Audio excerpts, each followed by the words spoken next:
Hi viewers, welcome to Sri Akshaya's kitchen.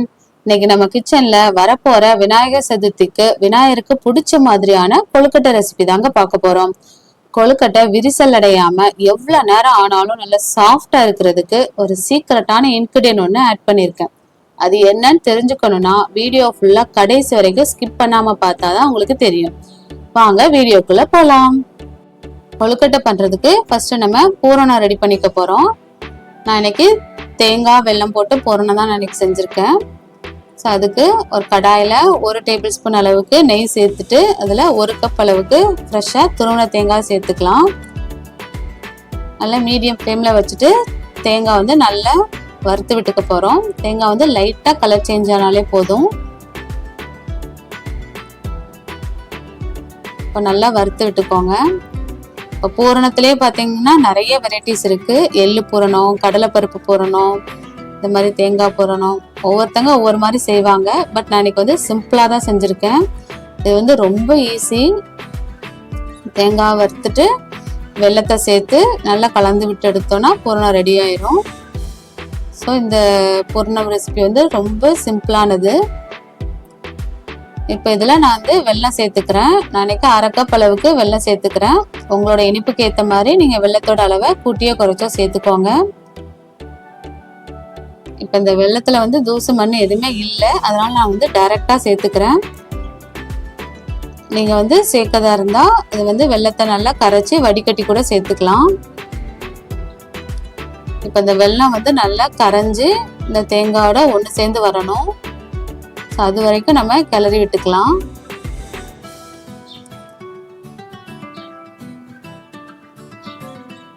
இப்போ இதில் வந்து பொட்டுக்கடலை வந்து மிக்ஸில் சேர்த்து நல்லா திரித்து அந்த பவுடர் கூட அதில் சேர்த்துப்பாங்க. ஒவ்வொருத்தரும் ஒவ்வொரு மாதிரி பண்ணுவாங்க. பட் பூரணம் வந்து நீங்கள் எப்படி வேணாலும் ரெடி பண்ணிக்கலாம்.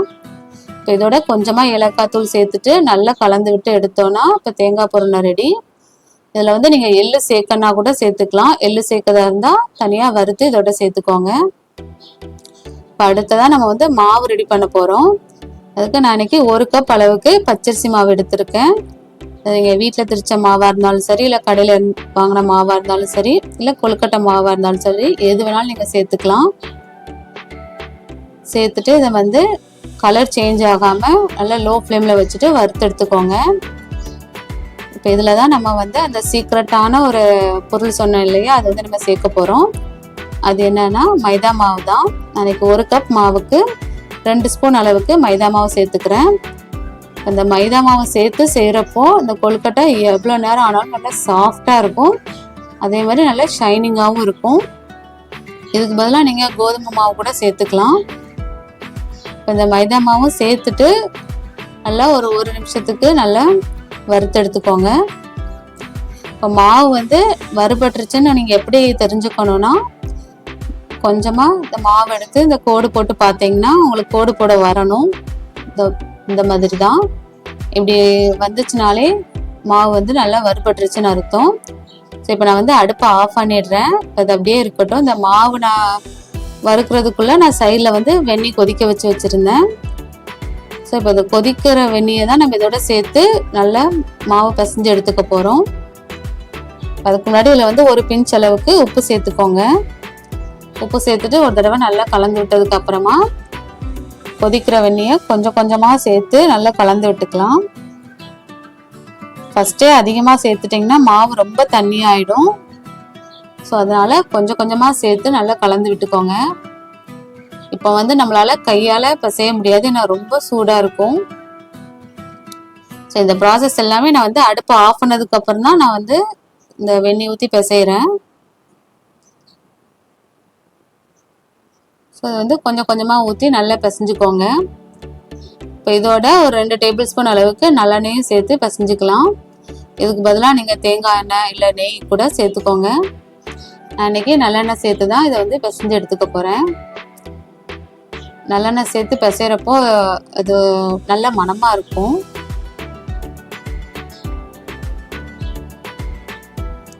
இப்போ பாருங்கள், மாவு எல்லாமே நல்லா ஒன்று போல் திரண்டு வர ஆரம்பிச்சிருச்சு. ஸோ இப்போ வந்து இதை அப்படியே விட்டுறலாம். நம்ம வந்து கை பொறுக்கிற சூடு வர வரைக்கும் நம்ம ஆற வச்சுக்கலாம். ஏன்னா இப்போ வந்து ரொம்ப சூடாக இருக்கும், நம்மளால பிசைய முடியாது. ஸோ ஒரு மூடி போட்டு கொஞ்ச நேரம் வெயிட் பண்ணிக்கலாம். இப்போ பாருங்க ஓரளவு ஆறிடுச்சு, அதாவது கை பொறுக்கிற அளவுக்கு சூடில் இருக்கு. இப்போ அதை நம்ம கையாலே நல்லா பிசைஞ்சு விட்டுக்க போகிறோம். இப்போ பாருங்க மாவு பிசைறப்பவே எந்த அளவு சாஃப்டா இருக்குன்னு தெரியும் உங்களுக்கு.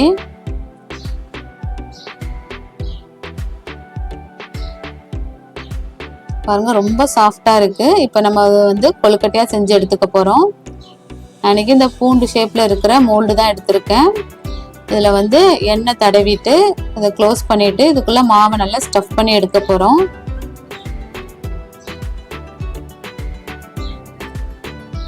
இதை வந்து நீங்க உருண்டையா உருட்டி எடுத்துக்கலாம், அல்லது வாழை இலையில வச்சுட்டு இலை இடம் மாதிரி கூட செஞ்சு எடுத்துக்கலாம்.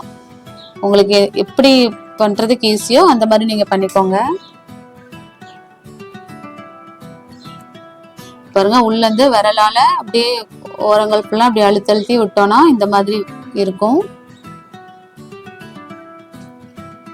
இப்போ இதுல வந்து நம்ம செஞ்சு வச்சிருக்க பூரணத்தை எடுத்து உள்ள வைக்க போறோம்.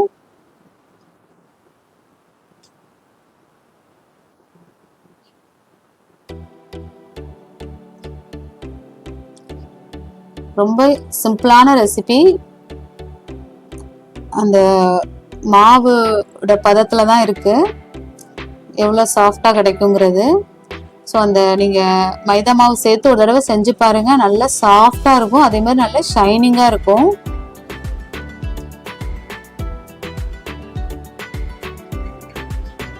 பாருங்க பூரணம் வச்சுட்டு அது மேல நல்லா மாவு வச்சு நம்ம க்ளோஸ் பண்ணிக்கலாம். இப்போ நம்ம கொழுக்கட்டையா செஞ்சு எடுத்துட்டோம். பாருங்க எவ்வளோ அழகா நல்ல சூப்பரா வந்திருக்குன்னு. இல்லை அந்த பூண்டு ஷேப்லேயே இருக்கு, பார்க்கறதுக்கும் நல்லா அழகா இருக்கு. இதே மாதிரி எல்லா மாவையும் நம்ம கொழுக்கட்டையா செஞ்சு எடுத்துக்கலாம். பாருங்க எல்லாமே நான் கொழுக்கட்டையா செஞ்சு எடுத்துட்டேன். இப்போ இதை வந்து நம்ம ஒரு 10 நிமிஷத்துக்கு ஸ்டீம் பண்ணி எடுத்துக்க போறோம். நான் வந்து அந்த ஸ்டீமர் பிளேட்ல எண்ணெய் தடவி இந்த கொழுக்கட்டையை அதில் வச்சுட்டு ஒரு 10 நிமிஷத்துக்கு ஸ்டீம் பண்ணி எடுத்துக்கலாம். 10 நிமிஷத்துக்கு அடுத்து ஓப்பன் பண்ணி பார்த்தீங்கன்னா நம்மளுடைய கொழுக்கட்டை நல்லா சாஃப்டா வெந்திருக்கும். பாருங்க எங்கேயுமே விரிசல் இருக்காது, ரொம்ப சூப்பரா இருக்கும். ஸோ நீங்களும் ஒரு தடவை இதே மாதிரி ட்ரை பண்ணி பாருங்க. செஞ்சு பார்த்துட்டு உங்களோட ஃபீட்பேக்கை மறக்காம கமெண்ட்ல ஷேர் பண்ணுங்க. பாருங்க எவ்வளோ ஷைனிங்கா நல்ல சாஃப்டா, கொஞ்சம் கூட விரிசலே இல்லை. ஸோ நீங்களும் இதே மாதிரி ட்ரை பண்ணி பார்த்துட்டு உங்களோட ஃப்ரெண்ட்ஸுக்கும் மறக்காம ஷேர் பண்ணுங்க. இதே மாதிரி வேற ஒரு ரெசிபியோட அடுத்த வீடியோல பார்க்கலாம்.